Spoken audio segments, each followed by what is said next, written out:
Advanced transcription number 43. Speed 100 words per minute. Start.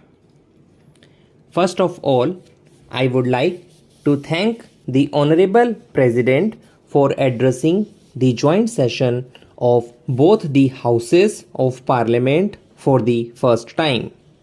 The people of the country pin their hopes on the President's address because this is a document of the roadmap, resolution and intentions of the government.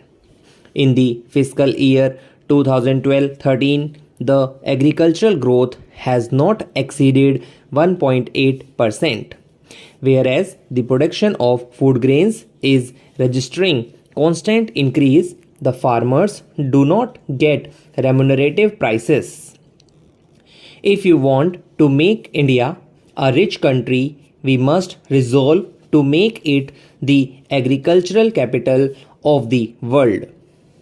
More than 60-65% new jobs should be created in the agricultural sector if we wish to join the ranks of developed countries.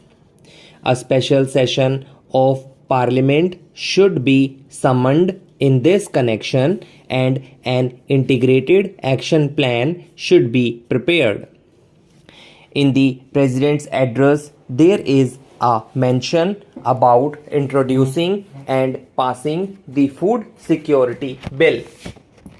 Antodaya scheme was launched during the NDA government's regime. In the year 2009, it was claimed that Food Security Bill will be brought within 100 days. For the last 4 years, the government has not shown the strong willpower required to save the poor people from bane of poverty. Food security has been fully ensured in Chhattisgarh. The government should look into the said scheme formulated by the state government. The farmer should get remunerative prices for their crops and produce. In the President's address, there is no mention about drought and hailstorm. That issue should have been mentioned as it is a current issue. While discussing the issue of drought, I recalled the interlinking of rivers project conceived by Atalji. Even the scientists of other countries were convinced that if all the rivers of India were interlinked, the problem of drought in India could be alleviated to a great extent. I would like to request the Prime Minister to tell the House about the status report of interlinking of rivers project. Consumer price index should be the parameter to judge the price rise. During the present regime, it has happened for the first time that growth rate is just half of the rate of inflation. Petrol and diesel have already been deregulated, but even rail budget has been linked with the market. With the rise in inflation, cost of railway tickets will also increase. The government has reduced the subsidy on fertilizers and gas cylinders also. The country's agriculture cannot survive without subsidy. Subsidy was given because India is a welfare state. The government has thoroughly neglected the concept of socialism, the soul of our constitution. This government has given maximum benefits to the corporate houses. Special attention needs to be given to poverty and employment. In previous years' presidential address, the government claimed that the economy was recovering speedily and GDP would be 8-9%. According to Planning Commission, growth rate is 5%. If the growth of GDP does not increase, the problem of poverty and unemployment cannot be solved. Wrong economic policies and wrong economic planning are responsible for the falling economy. I would like to draw the attention of the Prime Minister regarding NH24 and NH58 in Ghaziabad. Due to heavy traffic jam, it takes 2 to 3 hours to complete the journey of 15 km from here to Ghaziabad. Only assurances are being given in this regard since the past 7-8 years.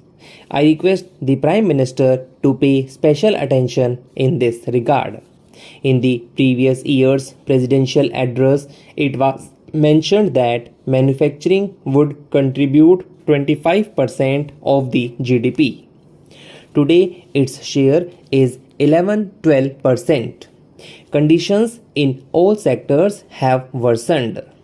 For this, we have to strengthen the infrastructure and lower the interest rate. The power sector is in a miserable state. There is all-round corruption. The entire country is aware of it. Discussion on crony capitalism is gaining apace. CBI had made a request for 35 files long ago, but it is yet to be given. Attention needs to be paid on renewable energy. India's global prestige has fallen due to lack of transparency. Who is the recipient of rupees 360 crore in helicopter scam? Big ticket defense deals should be brought to the notice of the Parliament.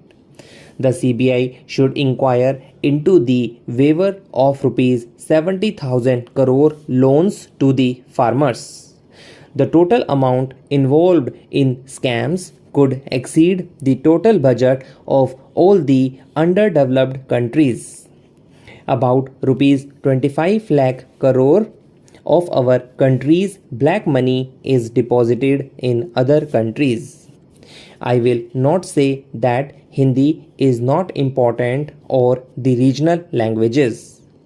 In fact, we should provide opportunities for the promotion and cultivation of all languages in our country.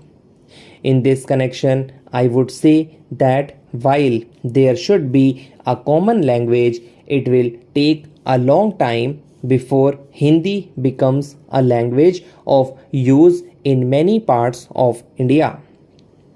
The argument has been given again and again that while Hindi gives an advantage to the Hindi-speaking areas, those parts of the country which have absolutely nothing in common with this language will take a long time before they accept the change.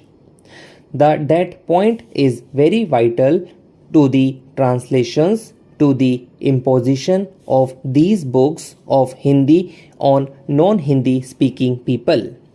Therefore, all that I can say is that you must go about cautiously because Hindi is going to be a common language for the country and is translating books into Hindi, and in giving such books to the people, we must be very careful that the terms that are commonly accepted by all should be adopted.